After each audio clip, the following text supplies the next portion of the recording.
Bonjour, je vais t'aider à résoudre cet exercice. Voilà, c'est un exercice d'entraînement. Ici, tu as deux triangles. On te dit qu'au départ, on sait que les droites MJ et FA vont être parallèles. Donc, il faut que tu dises que voilà, tu as deux droites qui sont parallèles. Donc, il faut repérer le sommet commun. Et ben, c'est le point C. On voit donc qu'on a deux triangles. D'accord, un petit et on a un plus grand triangle qui est un agrandissement en fait du petit. Alors, si tu as du mal à voir, ce que tu peux faire, c'est dessiner séparément les deux triangles, c'est-à-dire que tu écris CMJ comme ça, comme on faisait pour les triangles semblables. Parce qu'en fait, il faut voir que CCFA est un agrandissement de CMJ. C'est deux triangles qui vont être proportionnels. Et donc ton petit triangle, moi je l'ai remis là. Et je vais mettre les longueurs que je connais. Alors je sais qu'ici on a 11,2. Et qu'est-ce que ça devient quand c'est agrandi? Le 11,2 devient 16 cm. Parce que là, dans le texte, on sait que c'est F et 16 cm. D'accord? Et puis, on sait que FA fait déjà 11,8. Et la question, c'est comment revenir en arrière pour trouver la longueur MJ. Voilà. Donc si toi tu le vois comme des triangles semblables, il faut que tu le vois comme ça. Un petit triangle devient un grand. Et nous la question, comment trouver, on peut s'en sortir avec les coefficients de proportionnalité. C'est-à-dire tu vas chercher là le coefficient d'agrandissement et tu vas diviser pour trouver ton côté manquant. Alors, ce que tu peux faire, c'est rédiger quand même. Alors, nous, l'intérêt qu'on a vu avec le théorème de Thalès, c'est que ça se rédige beaucoup plus rapidement que les triangles semblables. C'est un cas particulier. C'est quand on a deux droites parallèles. Alors, on commence par écrire les données. Donc, les données, d'accord, on fait un doc. C'est que en partant du point C, on voit que les points C, M, F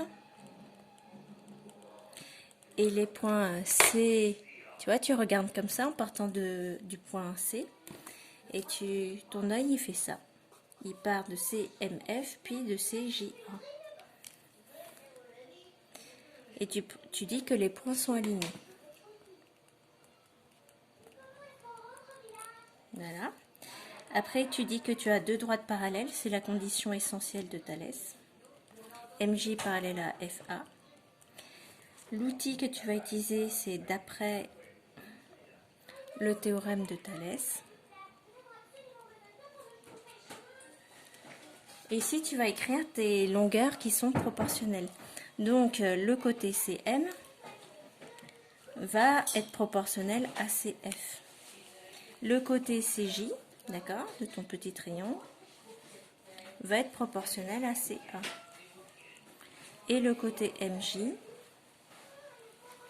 va être proportionnel à FA. Donc, si tu veux, j'ai bien commencé par utiliser le triangle CMJ et j'ai dit qu'il était proportionnel au côté CFA. Et là, tu vois, je repère le point C 4 fois. Après, ce que je fais, c'est que je vais remplacer par les longueurs. Donc, CM, c'est 11,2. Je sais que CF est 16. J'ai aussi FA qui fait 11,8. Voilà. Donc, maintenant, je vais utiliser... Je sais que je veux calculer MJ. Donc, je vais recopier. Là, je vais faire ma partie calcul. D'accord. Là, c'était la partie outils. Alors, je vais faire ma partie à calcul. Donc, je vais utiliser la fraction qui m'intéresse, où il y a le côté que je cherche. Je cherche MJ. Donc, je vais écrire MJ sur, cette fois, je remplace par la valeur 11,8 égale. Et là, je remplace par les valeurs. J'ai une fraction complète, où je connais vraiment le numérateur et le dénominateur. C'est celle-là où j'ai 11,2 sur 16. Et ensuite, je fais mon produit en croix. Je cherche MJ, je ne peux pas calculer cette diagonale-là parce que je ne connais pas MJ, mais je peux calculer l'autre. Donc, je vais faire 11,8 fois 11,2 et je vais diviser par le nombre qui reste, c'est-à-dire 16.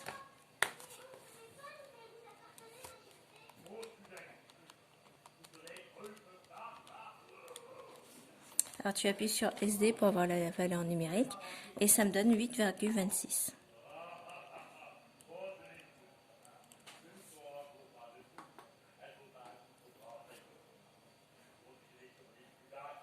Et tu es en centimètres. Et voilà, ton exercice est terminé. Alors ce que tu aurais pu faire, c'est calculer le coefficient de proportionnalité. Tu vois, si tu avais utilisé la méthode qu'on avait vue au début de l'année sur les triangles semblables, donc ça c'est une petite remarque. Comment on fait pour passer de 11,2 à 16? Eh ben, on fait le contraire pour chercher le coefficient de proportionnalité. On fait 16 divisé par 11,2.